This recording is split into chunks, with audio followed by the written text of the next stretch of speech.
This is a Fox News alert. I'm Tom Graham. Country music superstar Dolly Parton has died. Amazing grace, how sweet. The actress and multi-Grammy winner, known for her flashy style, spent decades in the public eye. Brian Seaver is the late singer's nephew. He spoke on the family's behalf. Dolly called me and said she wants to rest in a beautiful bed of plush cotton because after a life wearing heavy rhinestones, she finally deserves to be comfortable and have some rest. Rest in peace, Aunt Dolly, Aunt Granny, Gigi. May God bless Dolly Parton, and may God bless you all. She will always love you. Posting that message on social media, Parton had been struggling with health issues, which forced her to cancel her residency in Las Vegas. Dolly was 80 years old. America is listening to Fox News.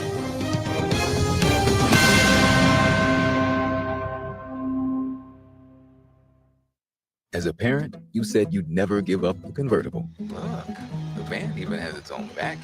You said you'd never schedule your life around a stuffed animal. Nobody panic. Bun is still at daycare. And never put them in harm's way. I'll be right back, little man. Just gonna pop in the store for diapers. But never happens. Temperatures as low as 60 degrees can be deadly for children left behind. So always bring them with you every time you park the car. Stop, look, lock. Brought to you by NHTSA and the Ad Council. When a child is struggling with their mental health, the adults around them can make all the difference. Parents, teachers, coaches, anyone who shows up in a child's life. Because in those tough moments, kids are looking to the grown-ups around them for support. If you're at school having a bad day, you just don't want to do anything. I just get these thoughts like, do better. All my little emotions in my head is just running crazy. I don't know what to do. As a teacher or coach, do you ever feel overwhelmed? He's just in tears in the huddle. I was like, what's wrong? And he's just like, I'm just so frustrated and I didn't know what to do. None of my undergraduate studies talked about mental health. Teachers need tons of help. That's why the Kids Mental Health Foundation provides free expert-developed tools and resources to help adults support the kids they care about. Having those resources is the same as the CPR class to me. We're trying to save a life here. Because when adults feel supported, kids do too. Kids Mental Health starts with us.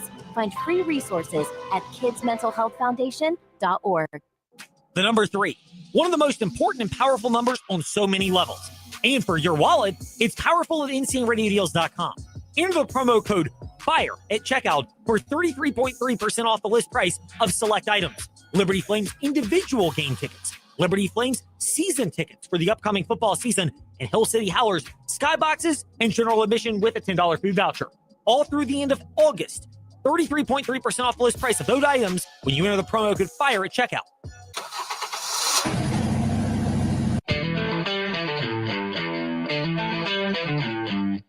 You're stepping into the fast lane on the VTRN Sports app. 93.3 FM and 1320 AM Lynchburg, and asking your smart speaker, open VTRN Sports Lynchburg.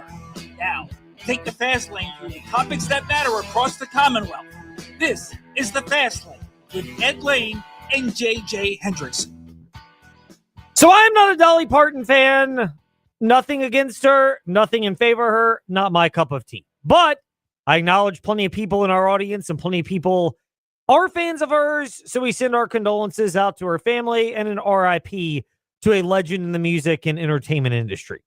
Now that we have that out of the way, by the way, are you a Dolly Parton fan one way or the other, JJ? I can't say. I'm not a big country music guy, so I can't say I really have an opinion on it. You know, there are a lot of things like that where it's not my cup of tea, but I can acknowledge their contribution to entertainment, to society, and therefore you can still observe their contributions and understand that people are hurting and send thoughts and prayers to people in that position. Yeah, of course. I mean, she's an absolute icon. And like we said, it's not really for us, but I totally understand the appeal for her music. And I mean, she's going to go down as one of the all-time great artists. I think it's safe to say. People that love her. And there are a lot of entertainers and people out there that fit that description. I don't know if there's even anybody in sports that would classify that way. For me, it's really hard to find that. Maybe it's just I've gotten too close to the sun on this industry, on entertainment, how it works. I don't know if you're quite there, JJ, but I'm sure you'll get there to a certain point if you're not already, where I love, don't get me wrong, I love music. I very much love TV shows and movies and certainly sports, but the star awe, if you will, wears off the longer you're in this business because it transforms across the board and you realize, I mean, we're in sports. We grew up rooting for these people. over time you can appreciate them while at the same time realizing, that the shine wears off the star, so to speak. Yeah, I mean, I get that. I don't think the star awe has quite worn off for me yet. I mean, even some of the guests we have on here, I find really cool that we're just talking to them. So I'm sure it'll wear off eventually, but still kind of in that honeymoon, that new phase where everything's exciting and fresh still. Doesn't mean you can't enjoy it. Even if it wears off, remind yourself, we're all fortunate and blessed to still be in an entertainment industry. And I don't know how long it'll last. God's blessed me to get me this far. His plan may change for me, hopefully with notice, maybe not. You never know. But hey, he's kept me here this long, so clearly there's a purpose. Meanwhile, after Ed's potentially unnecessary detour, let's get back on the road in the fast lane.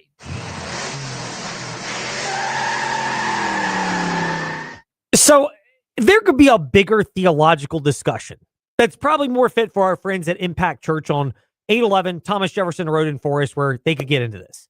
About, is it lying if you're just not providing all of the information?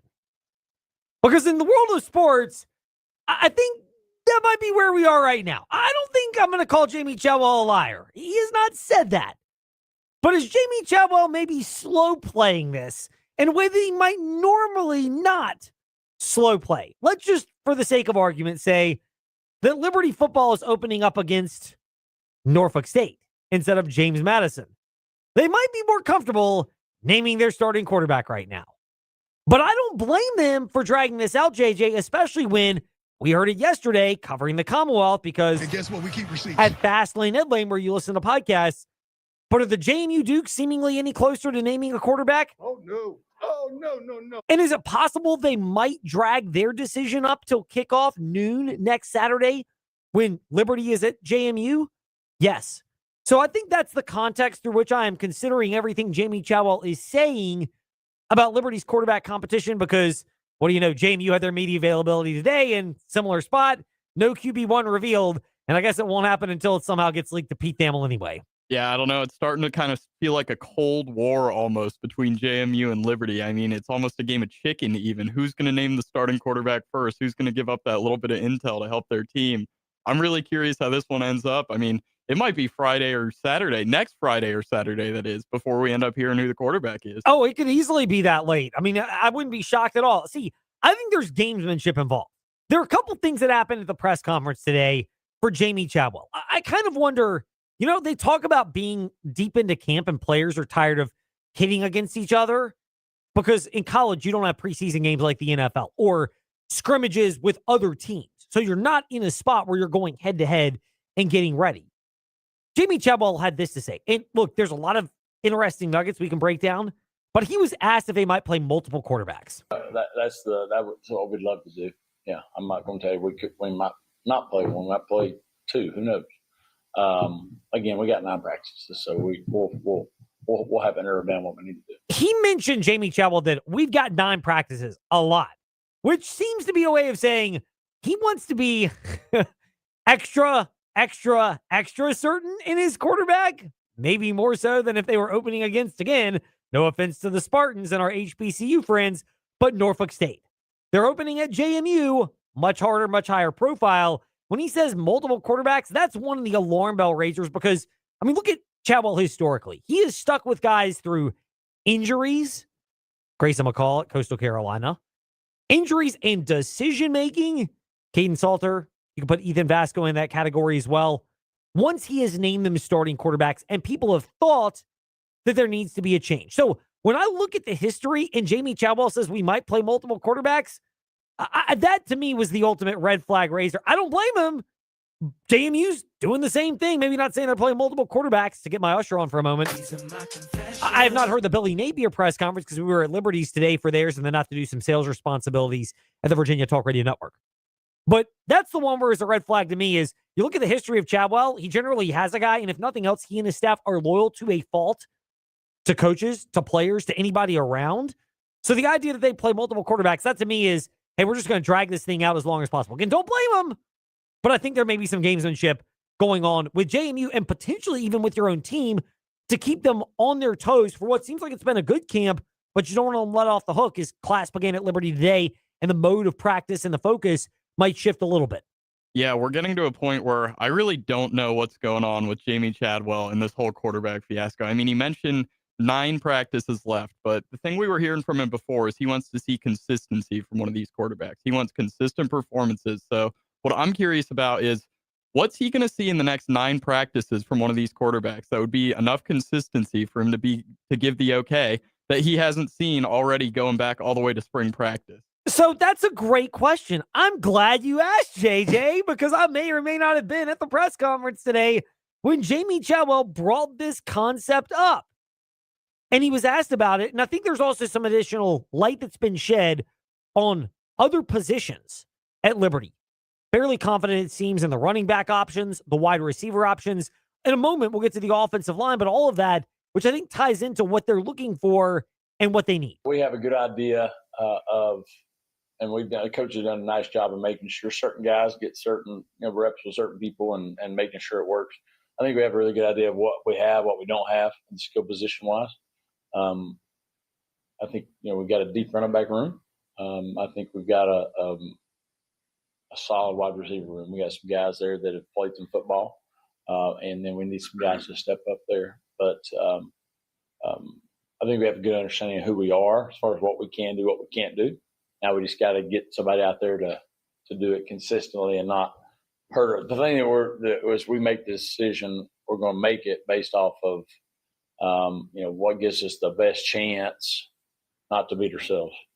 And that's the main thing is who's not going to help us beat ourselves first and foremost, and then we'll go from there. So Jamie Chadwell answered that question. The thing it seems, JJ, is they want somebody who cannot beat themselves as the quarterback for Liberty, because I think there's also worth noting here, they seem confident in the running back options. I get it. They look like they've got some real great ones there, as well as the pass catching options, even though they lost Dante Lee to Texas Tech.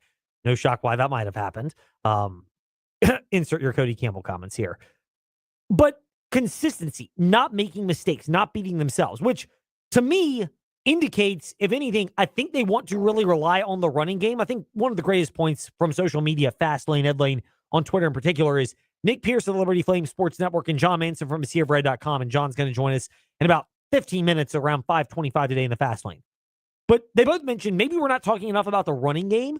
And if you're going to rely on the running game, there's kind of an old school element, which is the number one thing you want out of a quarterback is to not screw it up. And look at their options. There's 2 unknowns in the program of Jalen Henderson and Deshaun Purdy. Although you have college film on them, Purdy, not the best accuracy. And, if it's not great, there can be issues at certain times.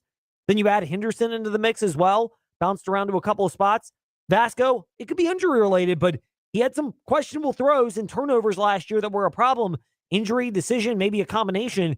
And then you have Jason Davis, the true freshman at quarterback, which that's a big ask unless you're talking about some prodigy of a talent like Faison Brandon, who was named the Tennessee starting quarterback, which I get why they go with him because he's really talented and you're not getting that at Liberty. So scratch that thought out of your database right now.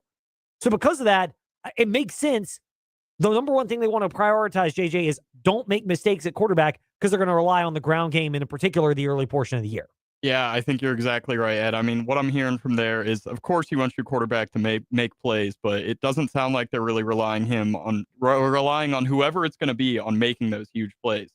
From what I'm hearing, they are going to rely on the run game. They're going to lean into it, and they're not looking for like Cam Ward making plays back there for them in the backfield like he was at Florida or someone like that. They're just looking for someone who's not going to turn the ball over, which I think is smart. It's like kind of an old school, old-fashioned football in a sense where just hit the open guy, hand the ball off, and don't make mistakes. I think even they're not looking for Caden Salter of 2024 because 2023, K-Salt, he was good. He was more mentally locked in. Again, I maintain he probably should have left after that year, even if it wasn't quite the financial terms that he wanted. Auburn was a rumored suitor. Others were interested as well because it was one of those, when he's ready to move on, let him move on situations. And in 2024, I don't think he was great in terms of decision-making with the football. More turnovers, didn't quite live up to their expectations with the 4-8 season. Last year, they had injuries in decision-making at quarterback. So to me, I think that if anything, the staff is scarred by that, and they're going to go back to the fundamentals that have worked well for them in 2023 and back at Coastal Carolina and prior stops. Yeah, I like that, especially in this current era of college athletics when you're not necessarily going to get the highest end talent at a group of 6 school. So go to what's fundamental, go to what you know is going to work. And honestly, that kind of game plan, it's effective against all opponents, I feel like. Sure, you might get thrown around in the trenches a little bit, but you're not relying on your passing game, your quarterback to make these unbelievable plays. I feel like that's going to allow you to have a more consistent game plan and a more consistent identity as well. Two other reasons why I'm not panicking on this if I'm a Flames fan of the old slow playing on QB1. I think they may know it, but the other thing, running game, offensive line. We know there have been injuries at camp. Depth, I think, is a legitimate concern right now. They've taken a hit there.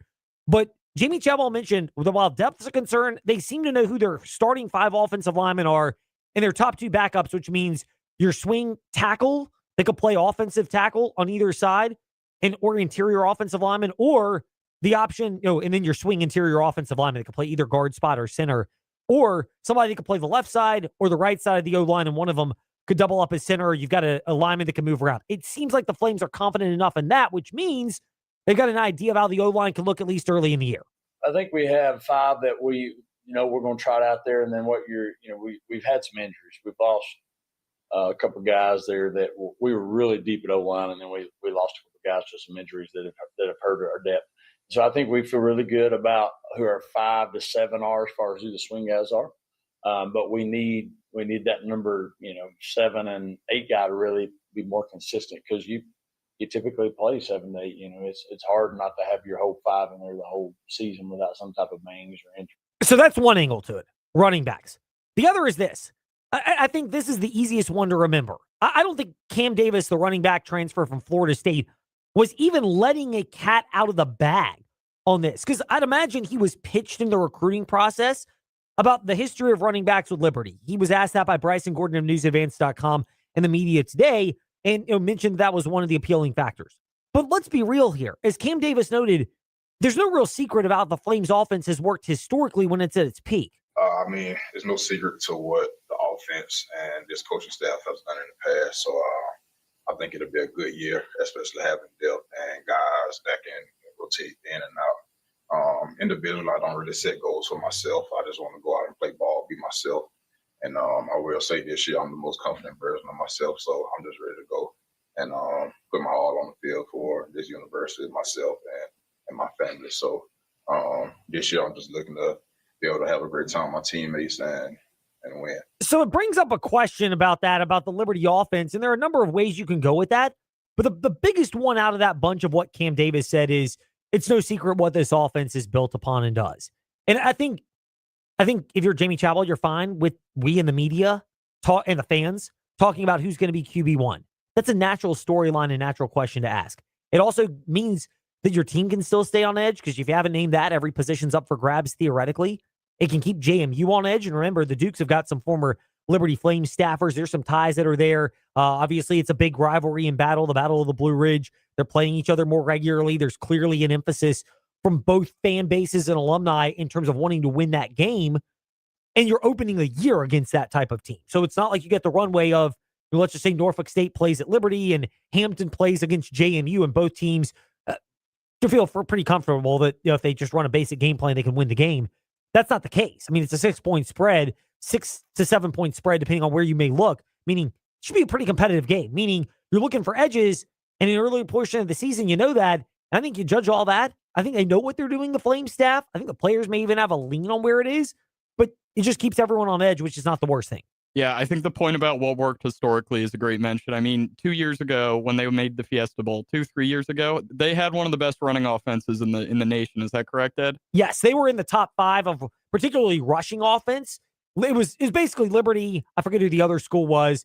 And then the service academies. Okay, so your best year in program history, you were absolutely dominant in the run game. Last year, it wasn't what everyone was hoping for. You didn't quite meet expectations. So I love this approach to go back. What gave you your best year in history, really lean on that running game. And maybe that's kind of what he's indicating with this late quarterback decision. As you mentioned, they're going to lean into the run game once more, and maybe they'll get to the top of one of the best running team in the nations once again. It makes a lot of sense. And that also makes sense why, if you're the Flames, the one thing you're just truly drilling down and emphasizing is don't screw this up at quarterback. And I know you don't want them to go into the game thinking don't make a mistake, but you have to be in the back of your mind is it's okay to throw it away, to slide, to live to play another down, as opposed to just coughing it up and turning it over on a fumble or an interception. And this is the time where you can keep emphasizing that to everybody. But I absolutely think there's gamesmanship both internally and externally with the Flames QB message. Does John Manson agree? We will ask him around 5:25 today in the Fast Lane, and then around 5:45, Dave Glenn of the North Carolina Sports Network will discuss something that we get to kick off the Fast Five at 5-ish discussing right now. It's time for Fast Five at 5-ish. 5-ish minutes on 5 relevant topics done around 5 p.m.-ish. Ish, because our counting skills are kinda ish. Let's start with number 5. It's been reported by Pete Thamel, Ross Dellinger, and all the other college football reporters. The ACC, the SEC, the Big Ten, and the Big 12 are all considering league-wide policies that ban pro players from returning to the conference. I'd imagine Notre Dame's on board with this, considering they wouldn't take players who have been at Notre Dame back as transfers because of the academic year already starting. Marcus Freeman noted that with our guy, Junior Tuliamaka, who instead was trying to go to LSU as a transfer from the NFL offseason back to college. Here's a couple things, though, that are worth noting, and Dellinger brought this up on Twitter. It's important to note that league-wide rules do not absolve a conference from legal challenges. In fact, I think there's more likely to be challenges, and you're more likely to be sued by athletes as defendants in separate lawsuits or in a collective lawsuit. Dave Glenn, legal background, 5:45 today on this on the North Carolina Sports Network. But here's the other thing of Ross Dellinger. He said on Twitter, quote, "If/when this happens and conferences are enjoined from enforcing their league-wide policies, the conference commissioner and or his presidents will then need to determine how aggressive they will be on sanctioning schools directly for playing an ineligible athlete," end quote. Does all this not sound like a Power 4 split and breakaway? Like, they're all putting their own policies in place right now, JJ. They're all not waiting on the NCAA to determine policies, and they're all have repeatedly said they want to govern themselves in a different manner from everybody else. If nothing else, I don't know who all might be there, but I think we're starting to see more fracturing between those schools and the others, and they're basically saying, hey, we've got the resources, players are going to want to play for us, and we're going to be the ones to make these rules how we wish, and if the NCAA can't do it, let's do it ourselves. Yeah, I don't like hearing that. It does kind of feel like we have momentum going towards a super league of sorts with these Power 4 conferences, and like, I'm a bit of a college football traditionalist. I like the conferences we have. I still miss the Pac-12. So to hear these 4 conferences acting like they're going to align and kind of leave the group of 6 behind in a sense, I don't like that at all. It makes me a little nervous about what I'm already concerned about, the shaky future of college football. Yeah, no doubt. I mean, there are clearly questions and shaky futures. Meanwhile, number 4, a study came out the other day that found, quote, at least 1 in 4, end quote, former NFL players, this is the part that jumps out to me, quote, might expect to end up with CTE, end quote. Might expect to end up with it? Just 1 in 4? Look, anybody who plays football, heck, you could play soccer, hockey, boxing, lacrosse. Anybody could theoretically get that. Now, do I believe there's a link, and has it been proven basically to be a link between football and other contact/collision sports and CTE? Absolutely. Do I believe it's more prevalent at the higher levels where players are bigger, stronger, and faster and making more contact with each other? Not to mention they've been doing this even longer from high school to college to the pros. I think they're all factors that are into this.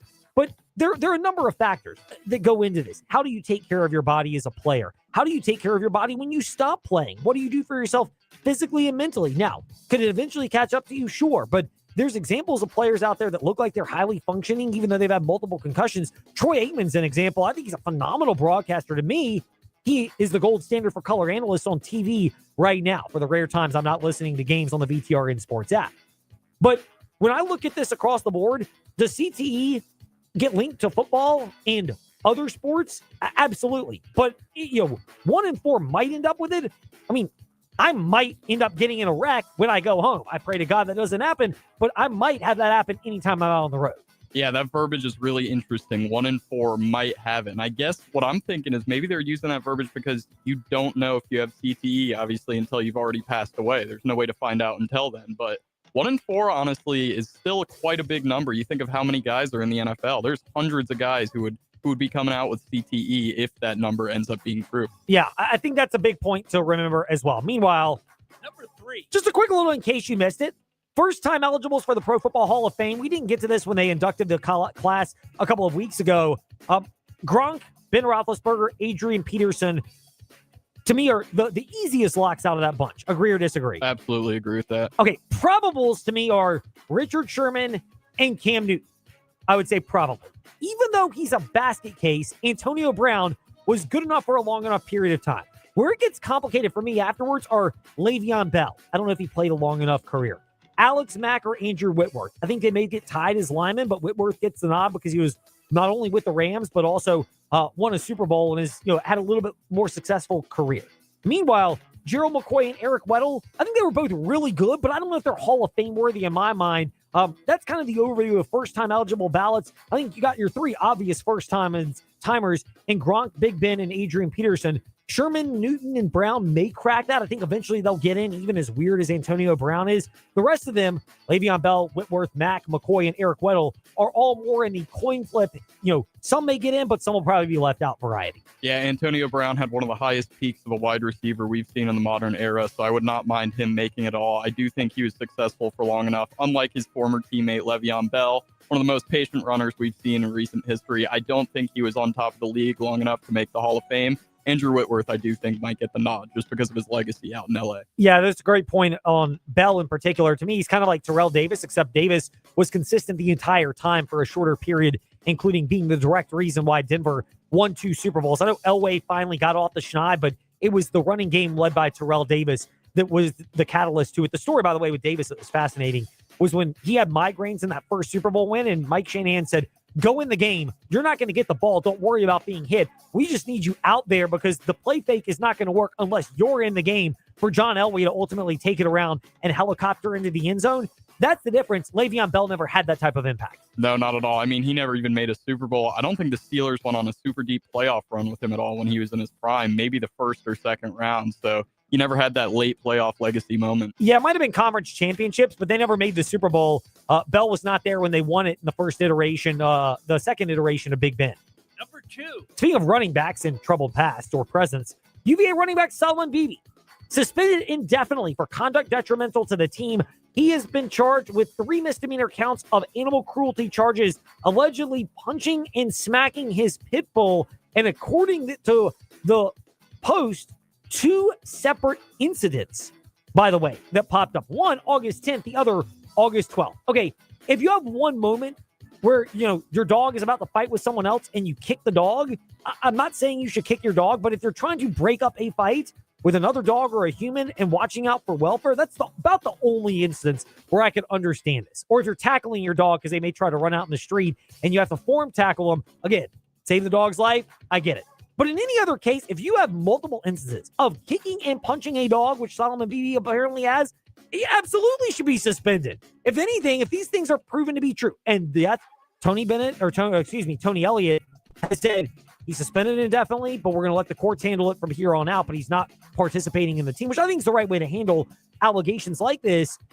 To me, if he's proven guilty, this is a no-brainer. You can't have this guy around. Yeah, the multiple instances is a total indicator for me that it's a repeated behavior. It's becoming a pattern, and the suspension needs to happen. I know you're an animal lover. I'm a huge animal lover. I don't even kill bugs in my house. I take them outside. So hearing he's smacking and kicking his dog, I don't care what his reasons are. There's no place for that in this world. Yeah, I mean, again, if it was one-time instance and you're trying to break up a fight, it would be one instance. But the fact that you hit the nail on the head. Multiple instances, that's a red flag raiser.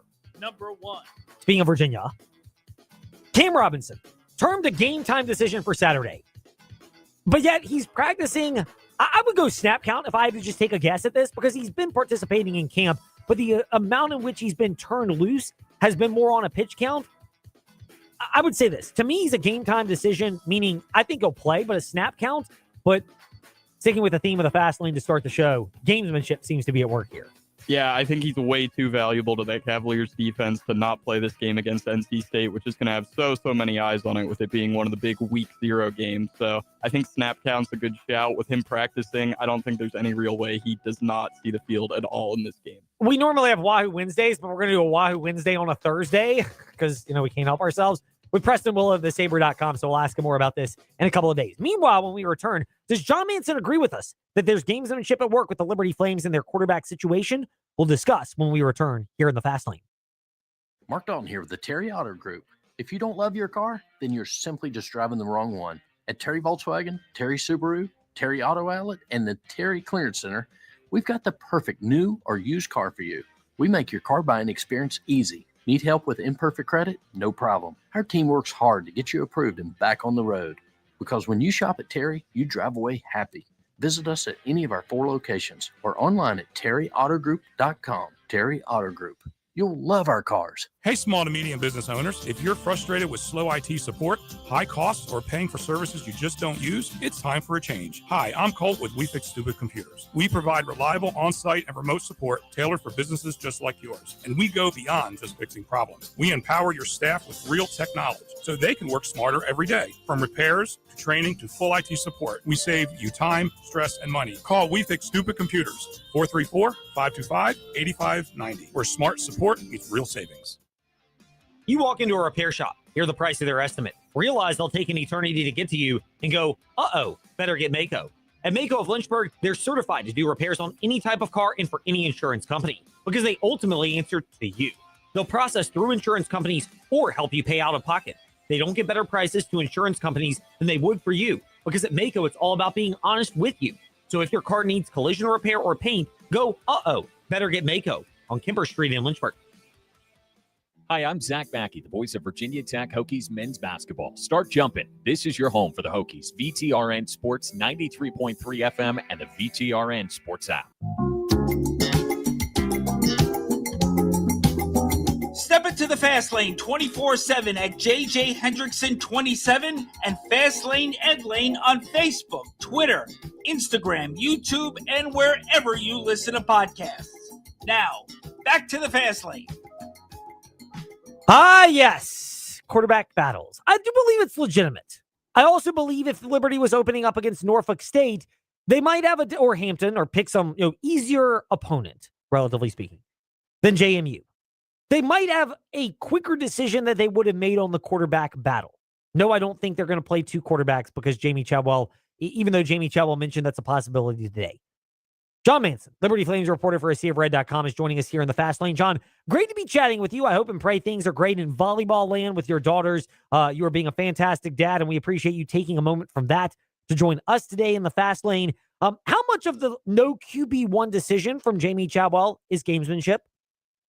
Yeah, it sounds like we've been just rinse and repeating every week here talking about the quarterback battle because it's really no news each and every week for the Flames. And, Coach Chadwell was even more close to the vest, I think, today in his comments. Just it seemed like nearly every question got a, we'll wait and see, we'll see.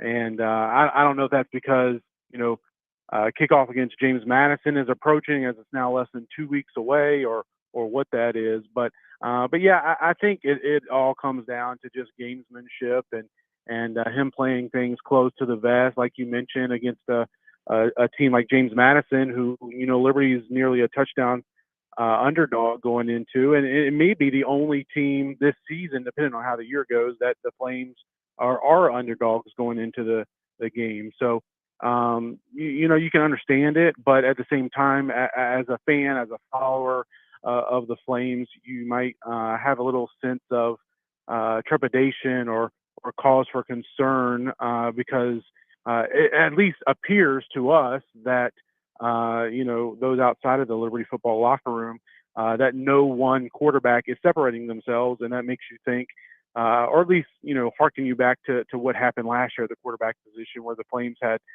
more interceptions thrown than touchdown passes thrown. John, there are so many angles to get to this when it comes to the quarterback battle. We will get to the bigger picture one later because, let's have some fun. Let's be real here. Let's delve into this QB1 discussion for the Liberty Flames right now because there is no official decision. Is there a staring contest going on between JMU, who is also not naming their QB1, and the Liberty Flames because each staff seems to be looking for that every little bit of edge they could find for the Battle of the Blue Ridge next Saturday at noon up in Harrisonburg? Yeah, that certainly could be something that we got going on. Obviously, we had Coach Billy Napier's press conference on Monday, I believe it was. And, he kind of said similar things to what Coach Chadwell has been saying throughout training camp, and that's just some inconsistency at the quarterback position and no one really establishing themselves as a bona fide starter. And now on the flip side, JMU and Coach Napier has come out and announced their quarterback battles down to the top two. So Liberty still, at least to the outside world, it has four guys battling it out. And again, I don't think that's necessarily the case. I think the Flames internally have narrowed it down to at least the top three and maybe the top two. And maybe they've already kind of settled on their one starter, and they're just kind of holding that in and not letting that get out, and just waiting to see a couple more practices that you got, because Coach Chadwell talked about it'd be Thursday before they start turning their attention solely to JMU. So you got a few more practices to go. So just make sure he kind of said that too, is like, just make sure that the decision that we want to make we're 100% in that. So it's interesting. You got these two coaches that are kind of playing stalemate with each other and waiting to see who's going to make the first move, and will there be one starter named. And I think for JMU, they've got more reason to name a starter going into week one as opposed to Liberty. I mean, Napier's in his first year there, and he's obviously got a little bit of a leeway there as far as job security and safety, and they're coming off a truly successful season and things like that, and think that they're better than Liberty. You would think so, at least internally, and whereas Liberty, coming off the 4-8 season, Coach Chadwell's entering his fourth year in the program, and there's obviously a little bit of pressure on his seat. So a little bit more pressure on the Flames going into that game than you would think it would be on Napier and JMU. Would the Liberty Flames or even the JMU Dukes be taking this coy approach if they were opening up with a 1AA FCS opponent as opposed to each other pretty stout, and the Vegas spread of 6.5 or so indicates that? No, I mean, you kind of alluded to that in your open there a minute ago, and I agree with you. Like last year, Liberty opened up against Maine, and they had a quarterback battle, but game week, Coach Chadwell announced Ethan Vasco as a starter, and you go back a couple years ago when Liberty 2023, Coach Chadwell was making his debut as Liberty's head coach, and there was a quarterback battle during camp and between Caden Salter and Jonathan Bennett, and it wasn't until just a few minutes before kickoff against an FBS team in Bowling Green, the MAC foe, that he announced the starter as being Salter. So and obviously that season went off to the Flames had terrific success, won 13 games and made it to the Fiesta Bowl. So I think if Liberty was playing Gardner Webb, which is their week 2 opponent, that you're probably more likely to have heard who are the top 2 or 3 guys are by this point, and potentially even who's the starter in next week's media availability. But again, I don't think we'll hear anything even next week in game week leading up to the JMU game. And I wouldn't expect there to be a starter officially named until no earlier than Saturday morning, the September 5th, prior to the James Madison game, which kicks off at noon. Yeah, I mean, that's probably where we're trending in this debate between Liberty's quarterbacks and JMU's quarterbacks, is they might just be waiting until whoever loses the toss and has to receive the opening kick. That's when the quarterback one gets trotted out there for each respective team. John Manson from AseaofRed.com is with us here in the fast lane. John, are people losing sight of the fact that, for Liberty's quarterback, it does make sense that not making mistakes would be one of the key points of emphasis when you consider that mistakes have been what doomed this position each of the last 2 seasons, with both of them being down by the Flames' expectations? Yeah, I do think that's the case, and Coach Chadwell has talked about that even going back to the spring when asked about the quarterback battle. As he said, most important thing is to make sure you're putting the ball in the right team's hands and not putting the ball in danger. And especially in this offense, you think back to what Coach Chadwell has been, each of the last 3 years at Liberty, and even prior in his previous coaching stops, is it's a run the ball first and second and sometimes even third before you worry about passing the ball. And, we've talked about that some throughout the summer, is that we think that that's what Liberty will get back to and try to build this offense around again this season, where, you're running the ball with, guys like Cam Davis, who we got to speak to today, or the Florida State transfer, Kanye Udo, Peyton Jones, other running backs that we've heard a lot about during camp. And behind that big offensive line, experienced offensive line, veteran offensive line, and not putting your quarterback in tough situations, and just making have a guy that's more of a game manager is what you really need. Which and again, when I say that, I keep thinking about Jalen Henderson. I think the former Texas A&M West Virginia transfer.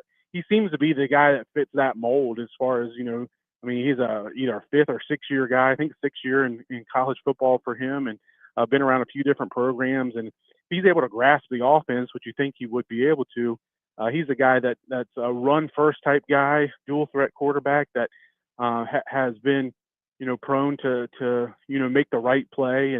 And whereas Purdy, in Vasco as well too, seeing what he did last year, a little bit more inconsistent and more likely, at least on paper and in their previous stops, to put the ball in harm's way. So, again, I'm not saying that means Henderson's going to be the starter, but it gives me a reason to at least think Henderson has a true, legitimate shot at this, and probably somebody that we've undersold a little bit throughout the summer. When I say we, I mean myself and the rest of the media that covers the Flames.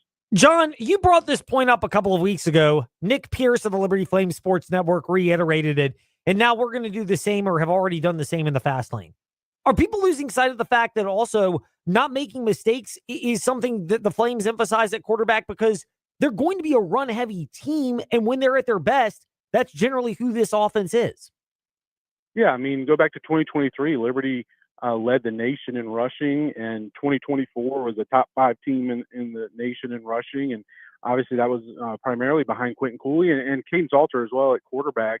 He rushed for right at 1,000 yards in 2023. So I kind of think that's what this Liberty offense wants to be and wants to get back to. It struggled a little bit at times with that last year, and I think there was multiple reasons for that.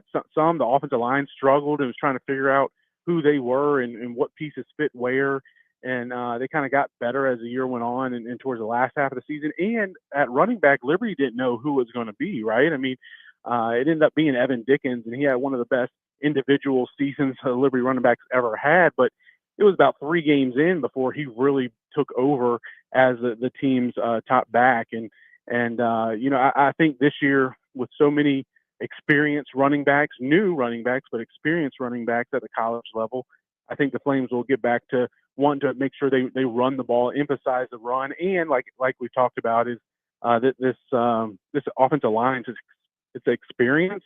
Coach Chadwell's talked about a couple of injuries. Earl Anthony Jr., the most notable, a guy that was running with the first team at right tackle, is likely to miss the whole season. But that was on the first day of camp, so they've had several weeks to kind of fill in around him and figure out what they got. So it hurts their depth more than anything. But yeah, I anticipate this to be a run-heavy offense like it typically is under Coach Chadwell. But at the same time, you go back to 2023. Caden Salter had a lot of success when those safeties would start to cheat up, when he play action or RPO reads and be able to hit a guy like C.J. Daniels over the top. So the Flames still have to have that ability in the pass game with their quarterback, and I think the coaches feel pretty confident in their receivers, at least with Mekhi Jackson and Jamari Person and also Darius Copeland. So that's what they say. We'll have to see when we get out there starting September 5th. We will look for that, and we will not be holding our breath either on the quarterback one decision, although we will be waiting for it, the next media availability next week. John Manson, BG, and I, and whoever else joins us over at Liberty University. John, we'll wrap it up on this. New sponsorship between Liberty and, I'll call them K-Love. They're another radio network, but not really a direct competitor of ours here at the Virginia Talk Radio Network. I don't even think they have any stations in the greater Lynchburg area, although I'm sure you can listen to them online. But I don't know why you would. You could listen to the VTRN Sports app instead. But Liberty announced that partnership. It makes sense from a missionally aligned program. It makes sense from a, resources. I know those stations. I used to work for one. They're very well financially resourced. Religious radio stations are. So it seems like this is a win-win opportunity. What are your takeaways from this new jersey sponsorship multi-year between Liberty and K-Love?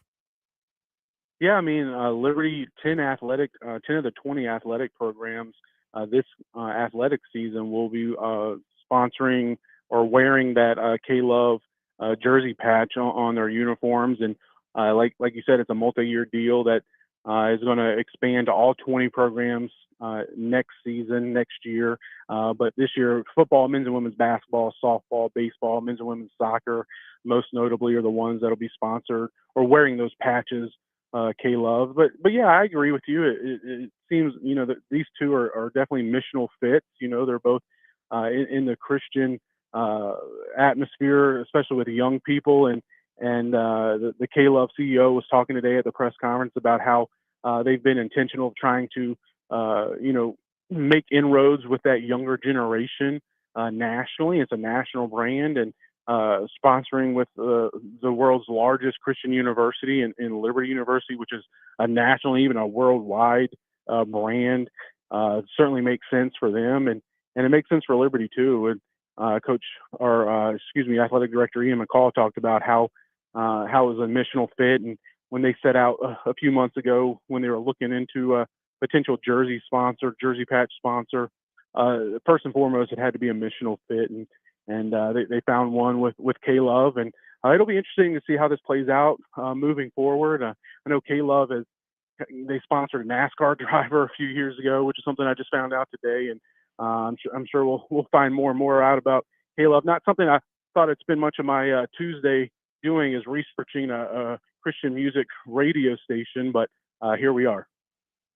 It's not going to be Magic City, the iconic club in Atlanta. They might sponsor the Miami Hurricanes, or certainly that school down in Baton Rouge. They ain't sponsoring Liberty. For those that were wondering about this sponsorship, missional fit was a point that was emphasized. John, we appreciate your emphasizing that as well and doubling down on our commentary today here in the Fast Lane. Yes, sir. Thanks for having me on, Ed. We'll talk to you soon. Our pleasure. John Manson with us here in the Fast Lane. And yes, Magic City. You're familiar with Magic City, by the way, right? Yes, I am. They tried to have Magic City night at the Hawks a few months ago, and Luke Cornett got that shut down. Yeah, I mean, it's kind of, morally, I completely understand it, but for the posterity of ridiculousness, that's more of where I was going with. And no, they were not going to sponsor Liberty. I don't think there's any amount of money that would allow that to happen, but maybe other programs. Meanwhile, that's a topic for another day. We're not going down that road. We are going to go down the legal road about the schools trying to ban NFL transfers back to college. Dave Glenn, can he believe we're even discussing this topic? We'll ask him that next in the Fast Lane. Lunchtime just got an upgrade. Stop by McAdoo for our $8.95 weekday special and grab a legendary sandwich at an unbeatable price. Choose from your favorite classics, the Coney Island, Betty Bob, Ragtime, or Stogie. Classic sandwiches packed with savory meats and flavors in between fresh bread. Make it a meal by pairing your sandwich with a sidekick, a warm cup of soup, or crispy chips. Great food, cozy vibes, and the best deal in town. It's time to share great food and fun. Just to be there, the only one. Just to be there at McAdoo's. We'll see you at the Doos. Some places play football. Virginia Tech lives it. In Blacksburg, maroon and orange combine to belt an anthem heard across the mountains. Fireworks light up the evening sky in Blacksburg. And on warm autumn nights, the earth will shake beneath your feet. It's a miracle in Blacksburg. Tyrod did it, Mikey. Tyrod did it. One stadium, one tradition, one unforgettable experience. Virginia Tech football tickets are on sale now. Visit Hokiesports.com. We'll see y'all in the fall. Edge of your seat drama, the thrilling pursuit of victories and championships. From the premier NASCAR series to local racing, visit frontstretch.com for your true inside access. We don't just report the news, we live it. From insightful articles to captivating podcast commentary, frontstretch.com opens the gates to the NASCAR pits, track, and corporate suite, so you can get closer to the garage than ever before. Frontstretch.com, fast, fearless, focused on racing fans.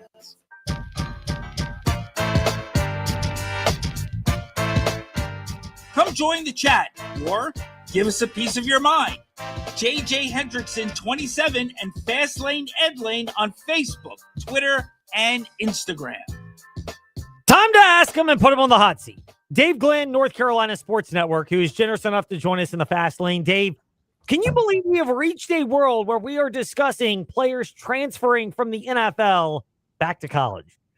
Yes, Ed, I can believe it only because of where college sports has gone over the last half dozen years or so. If you told me 10 years ago or 20 years ago that this would be a possibility, that I would not have believed. But we have been on this path to semi-professionalism for much of this last decade, and that's why it's hard to be surprised by anything anymore. Dave Glenn of the North Carolina Sports Network is with us in the Fast Lane. And for the purposes of this segment, Dave, we can confirm with you, correct? You have a legal background and are a licensed lawyer, correct? Correct. I started practicing law here in North Carolina in 1994. I'm very familiar with our state's laws and many federal laws, and I had no idea that that would come in handy so often in my media career. Well, it's here now. This is our new era of college athletics where suddenly you have a unique level of qualifications and expertise. Yeah, and one thing that's confusing to people, and I understand why, is that those folks who were counting on a federal case to give them that 5th year of college eligibility, they're now on the losing end, at least temporarily, when the 10th Circuit reversed the lower court, etc. But those athletes relying on state court decisions in front of state court judges on different areas of the law, many of them now are eligible, including some of these NFL players, but also that other set of lawsuits just related to 5th year folks who were kind of left out of the NCAA's conversion to what they call the 5 years to play 5 seasons rule. Dave Glenn, North Carolina Sports Network, with us in the Fast Lane. Dave, to get my usher on for a brief moment in the Fast Lane, most people know I am, generally speaking, not a pro-union guy. But when it comes to sports, it makes things a lot more neat and tidy. Is this even a remote possibility that in certain conferences we might get to the point where collective bargaining, gasp, might be the solution that is adopted? Because it seems like any legislation that doesn't involve that is just going to continue to get challenged by players and their attorneys, and I'll use air quotes on this, agents. Yeah, I've been saying for probably 5 or 6 years, there's 3 paths forward. One is to adopt the truly professional system that you just referred to, where a lot of folks might not realize it, but let's just say the NFL draft would be illegal without the NFL's collective bargaining agreement, where the owners of the teams get their bunch of lawyers, the players and their agents get a whole bunch of lawyers, and they argue about a deal that involves what are the draft rules. In other lines of work, nobody told you what radio station you had to work for because they drafted you out of college, right? It's an illegal act to tell somebody that they have to work here or there in our country unless there's a collective bargaining agreement or another legal framework that makes it legal. College has never come close to anything like that. So that is one path forward, but I don't think we're close to that. Another path forward would be the United States Congress to come up with the framework for the future of college athletics.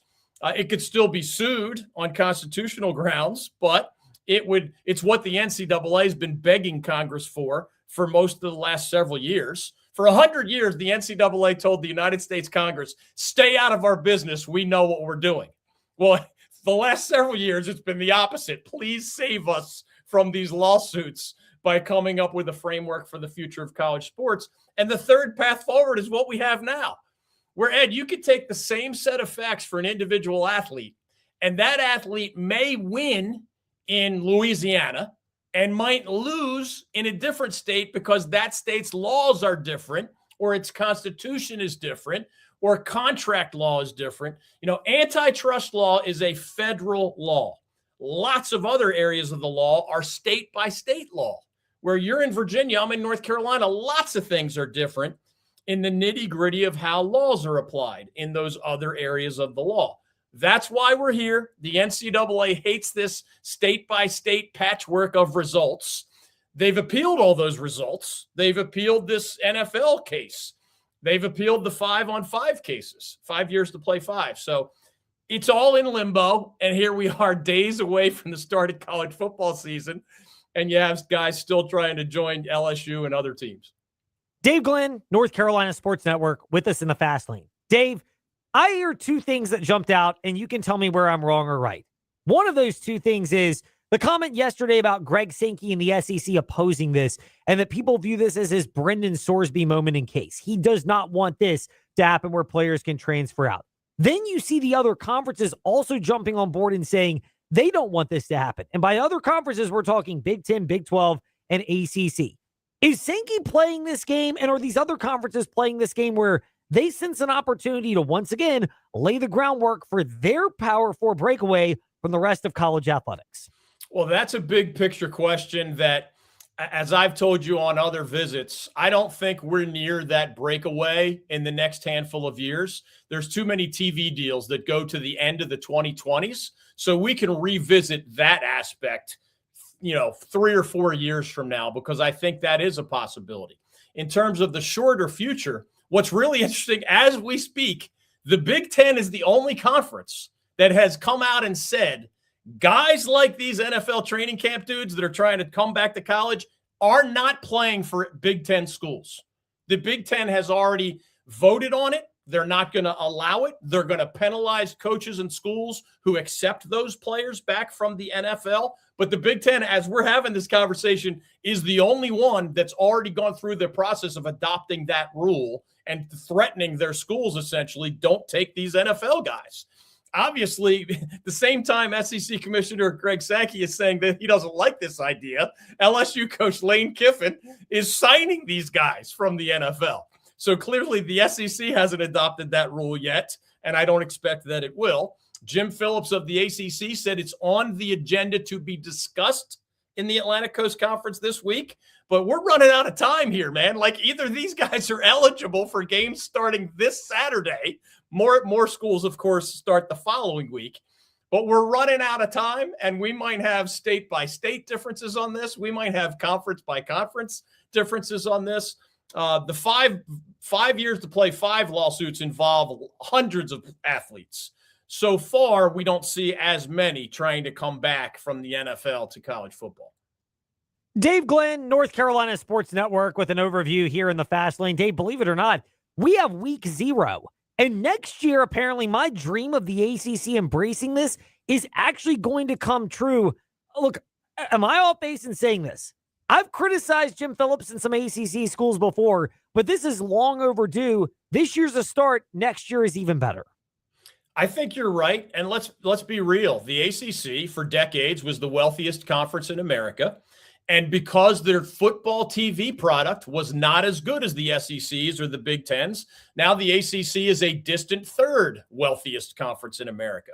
What do they know they have to do? Upgrade football, get more people to watch. And part of that is Friday games, other unconventional games, non-conference matchups that are high profile, international games in terms of UNC taking on TCU in Ireland on Saturday. Heck, UVA, NC State was originally supposed to be in Brazil.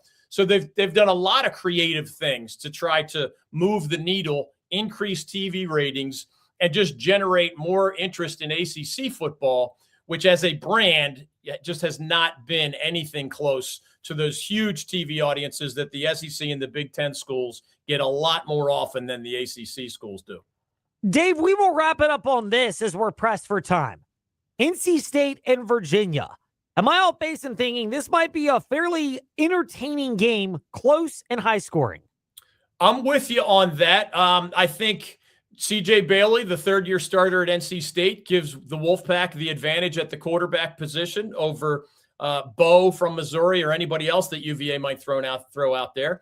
But NC State lost a lot of guys to the transfer portal, others to the NFL. They have a brand new front 6 on defense. NC State does. Brand new, all 6 guys. So UVA, of course, is going to try to exploit that. Both of these teams think they're capable of dream seasons.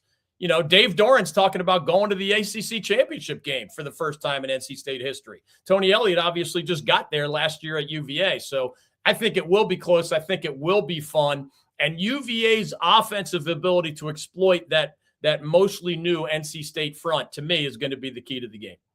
Dave Glenn, the key to our legal expertise, and he shared some of that today in the Fast Lane along with some thoughts on week 0. Dave, thank you for your time. We're glad to connect. Thank you, Ed. Always good to be with you. Take care. Likewise, Dave Glenn, North Carolina Sports Network, to wrap up the Fast Lane today. If you missed that, John Manson joining our discussion on the Liberty Flames quarterback battle. All that Fast Lane Headlane where you listen to podcasts. We're back tomorrow. BG, Seminole District and Dogwood District previews. Thanks for listening to the Fast Lane on VTRN Sports, 93.3 FM, W227 BG Timberlake, and 1320 AM, WVGM Lynchburg.